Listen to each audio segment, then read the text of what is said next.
ওকে, তো এর আগে আমি বলেছি যে 20টারও বেশি টপিক আমরা প্রোগ্রামিং এর ব্যাপারে কভার করার চেষ্টা করব। তো আমরা গতবার হচ্ছে কম্পাইলার বলতে কি বোঝায় আর ইন্টারপ্রেটার কি এই বিষয়ে কথা বলেছিলাম। দুইটাই তো প্রোগ্রামিং এর পার্ট। এবার আমরা কথা বলবো ভ্যারিয়েবল কাকে বলে, ভ্যারিয়েবল নিয়ে আমরা কথা বলবো। প্রোগ্রামিং করার সময় তথ্য প্রোগ্রামের ভেতরে সঞ্চয় বা জমা করে দেয়। তো প্রোগ্রামের ভেতরে সঞ্চয় বা জমা করে এদের বিভিন্ন ধরনের নাম দেওয়াকে ভ্যারিয়েবল বলে। ভ্যারিয়েবলের নাম ও মান পরিবর্তনশীল।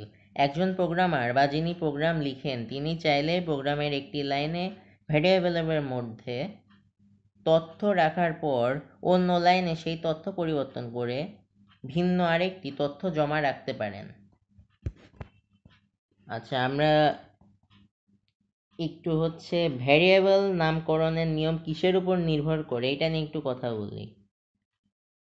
মা বাবা তাদের সন্তানের নামকরণের যেমন কিছু নিয়ম কানুন অনুসরণ করেন, ঠিক তেমন প্রোগ্রামে ভ্যারিয়েবল নামকরণের কিছু নিয়ম কানুন অনুসরণ করা যেতে পারে। ভ্যারিয়েবল নামকরণে কী নাম দিতে হবে এটা নির্ভর করে প্রোগ্রামারের ইচ্ছার উপর। তবে প্রোগ্রামের সমস্যার ধরন অনুযায়ী ভ্যারিয়েবল নামকরণ করলে প্রোগ্রাম বুঝতে সহজ হয়। আচ্ছা, তো আমরা ভ্যারিয়েবল নিয়েও কথা বললাম। এখন আরেকবার হচ্ছে আমার মনে হয় বিষয়টা ব্রেকডাউন করা দরকার। প্রোগ্রামিং করার সময় তথ্য প্রোগ্রামের ভেতরে সঞ্চয় বা জমা করে এদের বিভিন্ন ধরনের নাম দেওয়াটাই হলো ভ্যারিয়েবল। তো আশা করি আমি বিষয়টা বোঝাতে পেরেছি। এর পরের পার্টে আশা করি আমরা ভ্যালুয়েশন নিয়ে কথা বলবো, ওইটা প্রোগ্রামিং এর পার্ট।